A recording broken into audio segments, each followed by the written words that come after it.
Separate but equal, a phrase used to justify segregation. But how can equality be comparable to separation? Segregation kept people worlds apart simply because of differences in the color of their skin. Plessy versus Ferguson was a court case that solidified the ideas of separate but equal policies. Homer Plessy was a free African-American riding a train from New Orleans in 1892. He was seated in a white-only section because of his Caucasian looks. He was told to get off the train, which led to him going to court to protest separate but equal laws. Plessy lost, showing how the government was in favor of separate but equal policies. These ideas continued to the 1950s. Segregation was everywhere. Everything from water fountains to movie theaters to entire school systems were segregated. This was found across the nation, from big cities like Atlanta, Georgia, to smaller towns and cities like Paducah, Kentucky. In Paducah, even though Lincoln High School and Tillman High School were in the same district, students and staff had very different experiences. Lincoln High School was one of the best schools for African Americans in the area. Several schools for African Americans had poor supplies and staff, but this was not the case at Lincoln. The supplies and staff were of good quality for an African American school, but they were still not the best. Tillman was the first to receive new supplies, everything from band instruments to books, while Lincoln High School would get the hand-me-downs. The students who eventually would integrate Tillman from Lincoln marveled at the quality of many things, such as chemistry labs. Students knew that their schools were most definitely separate, but they were not remotely equal. In 1954, a well-known court case, Brown v. Board of Education, took place to work for a change. This was spurred by a school in Topeka, Kansas, when they refused to enroll Linda Brown. This court case went all the way to the Supreme Court. The decision was unanimous. Segregation was unconstitutional. It overruled the decision of Plessy versus Ferguson and its separate but equal policies. This may have seemed like the end of a long battle for equality in schools, but it was only the beginning of a long road to achieving equitable education. In September 1957, 9 African-American students attempted to enter Central High School, but upon their arrival they were faced with a crowd of angry protesters. Governor Orville Faubus used the Arkansas National Guard to stop the students from entering.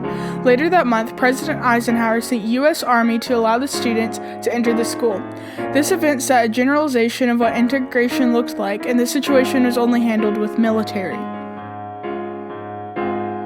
In 1956, in Sturgis, Kentucky, as 8 students attempted to enroll in an all-white school, about 300 protesters confronted them. After the school's staff refused to dismiss the crowd, the governor instructed 200 National Guard soldiers to escort the students through the crowd. This, along with many white students' boycott of school, caused the state's attorney to rule that integration would stop until a plan was in order. This became the expected norm of what integration would look like. However, some communities were prepared to integrate in a different manner.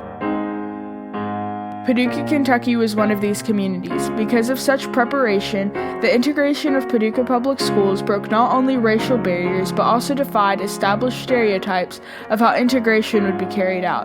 This transition was definitely not perfect, but several people and groups were very influential in making sure Paducah's integration was different. The NAACP was critical to the desegregation of Paducah public schools.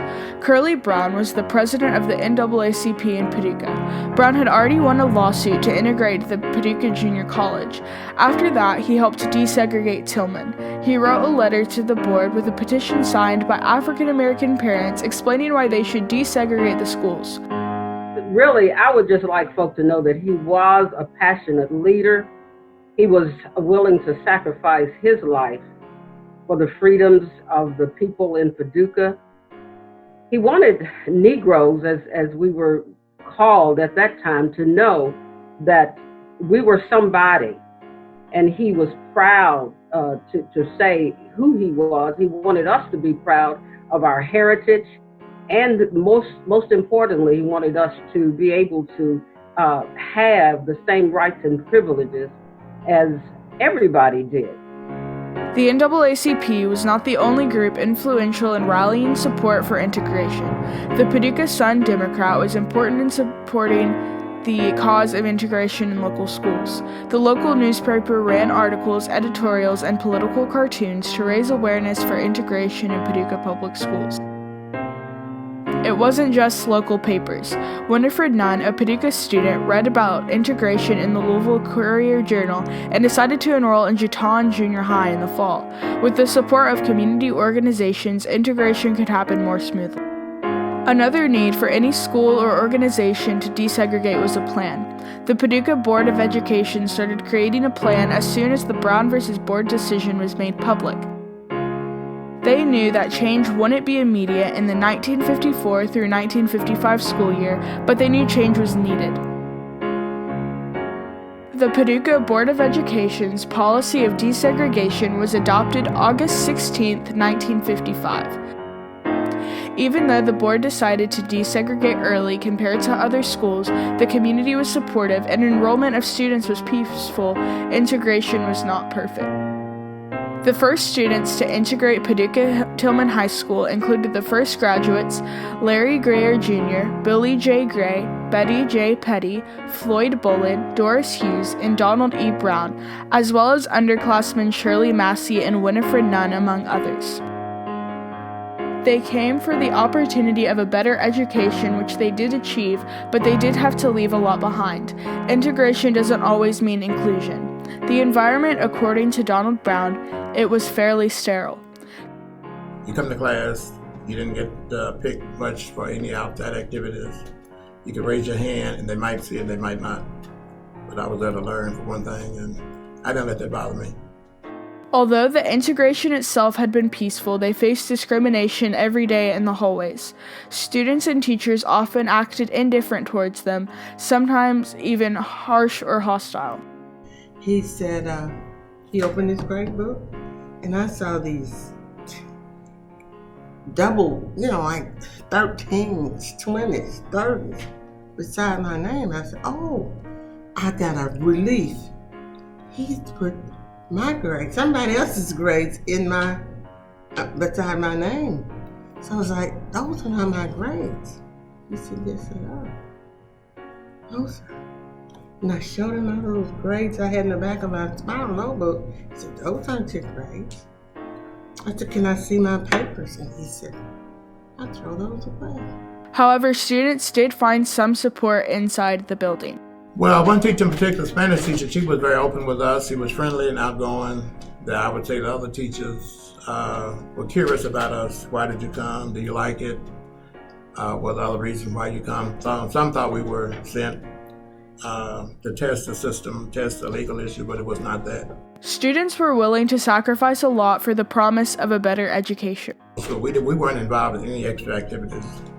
You had to be invited. We were all new students. We didn't know anybody, so we were not invited to participate. If you didn't play football, that's all you could do, play football or basketball. Did not participate in extracurricular activities that slowly began to change by the late 1950s.